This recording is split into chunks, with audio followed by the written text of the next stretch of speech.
Chant 1.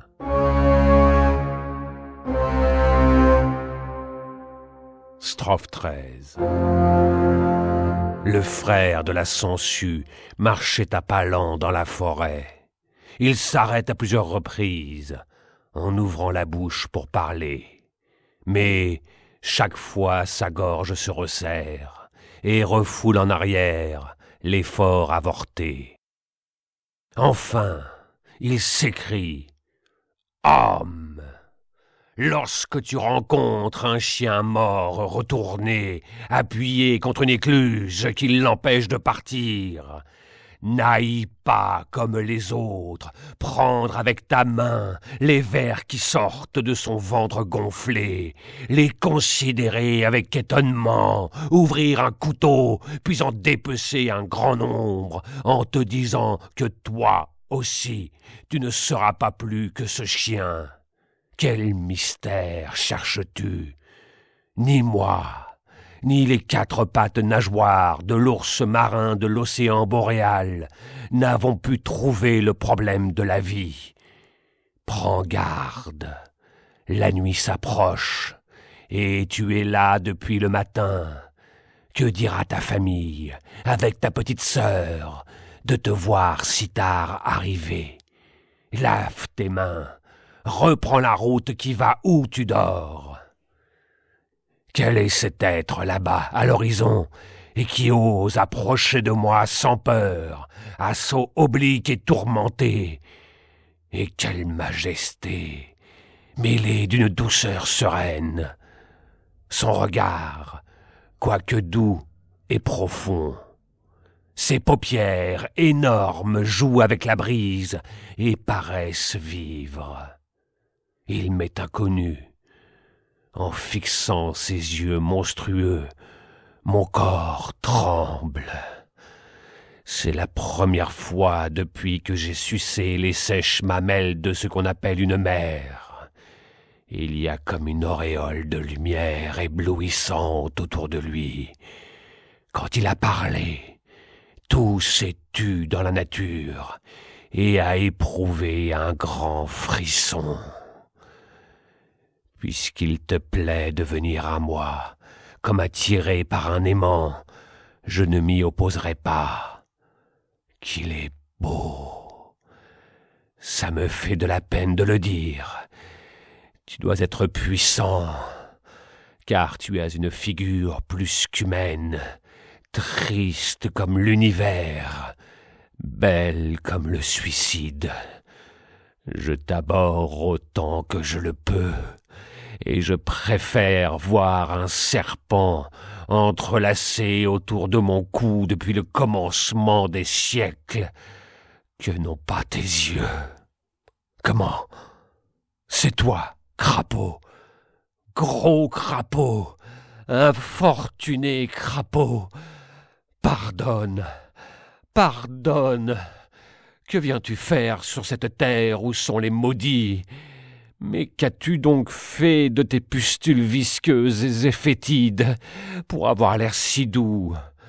Quand tu descendis d'en haut, par un ordre supérieur, avec la mission de consoler les diverses races d'êtres existants, tu t'abattis sur la terre avec la rapidité du Milan, les ailes non fatiguées de cette longue, magnifique course. Je te vis, pauvre crapaud. Comme alors je pensais à l'infini, en même temps qu'à ma faiblesse. Un de plus, qui est supérieur à ceux de la terre, me disais-je. Cela par la volonté divine. Moi, pourquoi pas aussi? À quoi bon l'injustice dans les décrets suprêmes? Est-il insensé, le Créateur, cependant le plus fort, dont la colère est terrible? Depuis que tu m'es apparu, monarque des étangs et des marécages, couvert d'une gloire qui n'appartient qu'à Dieu, tu m'as en partie consolé.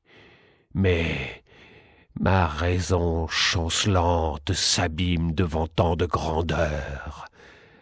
Qui es-tu donc? Reste, oh reste encore sur cette terre. Replie tes blanches ailes et ne regarde pas en haut avec des paupières inquiètes.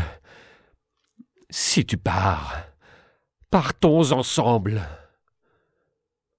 Le crapaud s'assit sur les cuisses de derrière, qui ressemblent tant à celles de l'homme. Et, pendant que les limaces, les cloportes et les limaçons s'enfuyaient à la vue de leur ennemi mortel, prit la parole en ces termes. « Maldoror, écoute-moi. Remarque ma figure, calme comme un miroir, et je crois avoir une intelligence égale à la tienne. Un jour, tu m'appelas le soutien de ta vie. Depuis lors, je n'ai pas démenti la confiance que tu m'avais vouée. Je ne suis qu'un simple habitant des roseaux, c'est vrai, mais grâce à ton propre contact, ne prenant que ce qu'il y avait de beau en toi, ma raison s'est agrandie, et je puis te parler. Je suis venu vers toi, afin de te retirer de l'abîme. Ceux qui s'intitulent tes amis te regardent frappés de consternation chaque fois qu'ils te rencontrent, pâle et voûté, dans les théâtres, dans les places publiques, dans les églises, ou pressant de deux cuisses nerveuses ce cheval qui ne galope que pendant la nuit, tandis qu'il porte son maître fantôme enveloppé dans un long manteau noir. Abandonne ces pensées qui rendent ton cœur vide comme un désert. Elles sont plus brûlantes que le feu. Ton esprit est tellement malade que tu ne t'en aperçois pas, et que tu crois être dans ton naturel chaque fois qu'il sort de ta bouche des paroles insensées, quoique pleines d'une infernale grandeur. Malheureux! Qu'as-tu dit depuis le jour de ta naissance? Ô triste reste d'une intelligence immortelle que Dieu avait créée avec tant d'amour. Tu n'as engendré que des malédictions, plus affreuses que la vue de panthères affamées.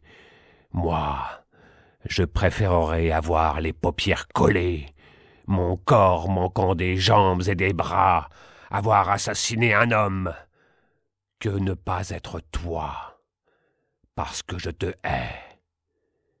Pourquoi avoir ce caractère qui m'étonne?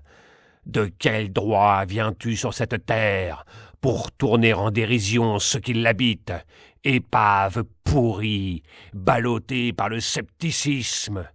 Si tu ne t'y plais pas, il faut retourner dans les sphères d'où tu viens. Un habitant des cités ne doit pas résider dans les villages, pareil à un étranger. Nous savons que dans les espaces, il existe des sphères plus spacieuses que la nôtre, et dont les esprits ont une intelligence que nous ne pouvons même pas concevoir. Eh bien, va-t'en! Retire-toi de ce sol mobile! Montre enfin ton essence divine que tu as cachée jusqu'ici, et le plus tôt possible, dirige ton vol ascendant vers ta sphère que nous n'envions point, orgueilleux que tu es, car je ne suis pas parvenu à reconnaître si tu es un homme ou plus qu'un homme. Adieu donc. N'espère plus retrouver le crapaud sur ton passage. Tu as été la cause de ma mort. Moi, je pars pour l'éternité, afin d'implorer ton pardon.